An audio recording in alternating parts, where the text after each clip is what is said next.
शुभ सकाळ सर्वांना। आज गुरुवार अधिक महिना आणि गुरुपुरुषामृत, त्यामुळे लवकर उठून सगळी कामं आवरली। त्यानंतर मी मार्केटला गेली, थोडी फुलं घेतली, मोगरा, चाफ्याच्या सुगंधाने अगदी मन मोहून गेल्यानंतर वाटेत मला वासुदेव हरी असे शब्द कानावर पडले आणि तिथेच मी थांबली।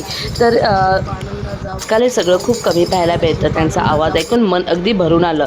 असं वाटलं जणू देव स्वतः आपल्याला भेटीला आले आहेत। कधी कधी काही क्षण खूप साधे असतात, पण मनाला कायमचे स्पर्श करून जातात। आजचा तो क्षण माझ्यासाठी तसाच होता। नंतर मी मठात पोहोचले। मठात गेल्यावर जी शांतता मिळते ना, ती कुठेच मिळत नाही। स्वामींचे दर्शन घेतले, डोळे मिटून काही क्षण शांत बसले, मनातलं सगळं त्यांच्याशी बोलले। कारण काही गोष्टी अशा असतात ना, ज्या आपण कोणालाच सांगू शकत नाही, पण देवाला सगळं समजतं। दर्शन घेतल्यावर मन अगदी हलकं वाटतं, जणू सगळी चिंता तिथेच ठेवून आले।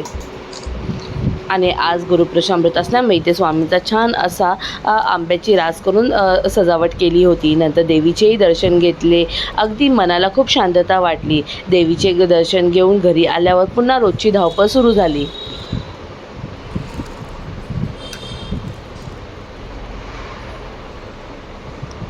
आणि नंतर आल्यावर मी माझ्या बाल्कनीमध्ये बघते तर एवढी छान अशी फुले फुलली होती। मोगऱ्याचा सुगंध अगदी घरभर पसरला होता। नंतर इकडे विष्णू सहस्त्रनाम श्रवण करत मी पुन्हा दुसऱ्या बाल्कनीमध्ये जाऊन पाहते तर इथे छान अशी जास्वंद उमलली होती। आणि इकडे पाहते तर छान अशी जुडवा फुल आली होती। खूप छान वाटले हे सगळे पाहून। नंतर मी माझी रोजची देवपूजा करायला घेतली। आणि आज गुरुवार असल्यामुळे स्वामींचा मी दूध पाण्याने अभिषेक केला। स्वामी नामाचा जप करत मी हा अभिषेक करून घेतला।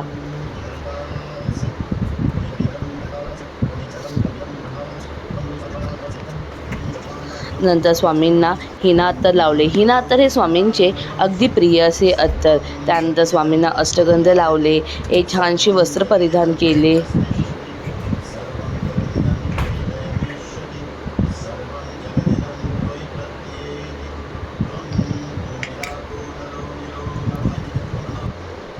आणि नंतर किचन ओट्यासमोर स्वस्तिक काढून मी किचन ओट्याची गॅस शेगडीची पूजा करून घेतली।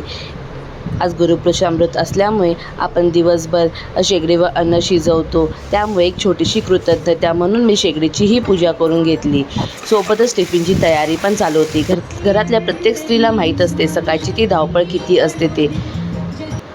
कधी चपाती, कधी भाजी, कधी मुलाचं, कधी घरच्याचं, पण हे सगळं करतानाही मनात समाधान असतं, कारण आपण आपल्या माणसासाठी करत असतो। त्यानंतर मी तुळशीचे पूजन केले। तुळशीसमोर दिवा लावला की घरात एक वेगळी सकारात्मकता जाणवते। माझ्यासाठी तुळस म्हणजे फक्त झाड नाही, ती घराची शांतता आहे। आणि आपण असं म्हणतो की घरात तुळस लावली की घरात एकदम शुद्ध हवा येते। पण मला असे वाटते की आपल्या या हव्याबरोबर या वातावरणाबरोबर एक सकारात्मकता ही आपल्या घरात दरवळत असते। नंतर मग केले मुख्य दरवाजाचे पूजन। मुख्य दरवाजा म्हणजे आपल्या घरात येणाऱ्या प्रत्येक ऊर्जा आणि सुखाचं प्रवेशद्वार, म्हणून हळदी कुंकू लावून मी मनापासून पूजन केले। असं म्हणतात जिथे स्वच्छता आणि श्रद्धा असते तिथे लक्ष्मीचा वास कायम असतो। मग केली उंबरठा पूजन। उंबरठ्याला हळदीचे लेपन करून घेतले। आपल्या संस्कृतीत उंबरठ्याला खूप महत्त्व आहे। घरात सुख शांती आणि चांगली ऊर्जा यावी म्हणून उंबरठ्याला हळद कुंकू लावले। नंतर इकडे पाहते तर छान असे दिव्यात फूल आले होते, जणू माझी प्रार्थना स्वामींपर्यंत पोहोचली आहे। नंतर इकडे मी स्वामींची आरती करून घेतली। अशी छान अशी मी माझे देवघर सजवले होते। वाटते ना किती प्रसन्न। वक्रतुंड महाकाय सूर्यकोटि समप्रभ निर्विघ्नं कुरु मे देव सर्वकार्येषु सर्वदा सर्वमंगल्ये शिवे सर्वार्थ आज गुरुवार असल्यामुळे मी इकडे स्वामींची 10:30ची आरती करून घेतली। सद्गुरु स्वामी समर्थ आरती करू गुरुवर्या रे अगाध महिमा तव चरणाचा वर्णायामती देया रे। जय जय सद्गुरु स्वामी समर्थ आरती करू गुरुवर्या रे अगाध महिमा तव चरणाचा वर्णामती देया रे। नंतर मी शांत बसून स्वामींचा जप केला। श्री स्वामी समर्थ हा जप करताना मनाला खूप आधार मिळतो। कधी कधी आयुष्यात खूप गोष्टी चालू असतात, ताण, चिंता, थकवा, पण देवाचं नाव घेतलं की मनाला शक्ती मिळते। अगाध महिमा तव चरणाचा वर्णायामती देया रे। यमुने कुशली स्वामी कहा है अक्कल कोटी पहारे समाधी सुट्टे व गुरु त्यानंतर सारामृत पठण केलं आणि कुमकुम अर्चन केलं. सारामृतला प्रत्येक शब्द मनाला धीर देतो. जणू स्वामी सांगत असतात, घाबरू नकोस, मी तुझ्यासोबत आहेत. दुपारची थोडीशी घरची कामं आवरली आणि मग थोडासा आराम केला, कारण सकाळपासून शरीर थकलं होतं, पण मन मात्र खूप शांत आणि समाधानी होतं. इकडे मी विष्णू गायत्री मंत्र, नंतर महालक्ष्मी गायत्री मंत्र याचा जप करत मी हे कुंकुम अर्चन करून घेतले. आणि नंतर थोडा वेळ आराम करून नंतर मी का झाली आणि पुन्हा दिवाबत्तीची वेळ झाली. तुळशीला दिवा लावला, उंबरठ्यावर कापूर जाळले. त्या कापुराच्या सुगंधाने पूर्ण घर प्रसन्न झाले. संध्याकाळी मी इकडे आरती करून घेतली.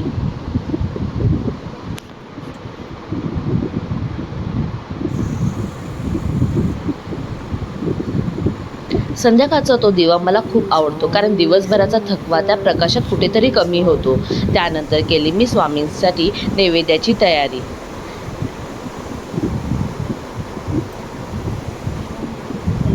आणि इकडे पाहताय ना, किती छान असा मी दिवा घेतलेला आहे. हे हँगिंग दिवा, ह्यामध्ये दिवा लावायला मला खूप आवडतो, पण वाऱ्यामुळे हा दिवा लवकर शांत होतो. नंतर उंबरठ्यावरही मी कापूर जाळून घेतला, उंबरठ्यावर दिवा लावून घेतला. मला असे वाटते, उंबरठ्यावर कापूर जाळल्यामुळे घरात येणारी निगेटिव्हिटी तिकडे जळून जाते. तुम्हीही करून पहा, तुम्हालाही घरात खूप छान वाटेल. कधी कधी आहे ना, काही लोक म्हणतात की आहे ना, ह्या सगळ्या पूजा करून काही होत नाही, पण मला असं वाटतं की माणसासोबत या पूजा केल्यानंतर घरात एक इथे उंबरठ्याची पूजा करून घेतली आणि उंबरठ्यासोबत कापूर जाळून घेतला.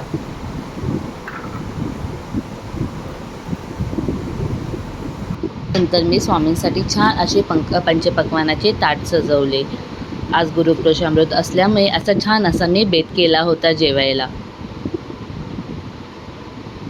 आज मी चटणी, पापड, त्याबरोबर चवळी बटाट्याची भाजी, गवारीची भाजी, त्यानंतर चपाती, भात, वरण, त्यावर साजूक तूप, शेवईची खीर, आमरस असा आजचा माझा बेत होता. त्यानंतर मी देवाला नैवेद्य दाखवून मी नंतर आम्ही सर्वांनी मिळून जेवण केले.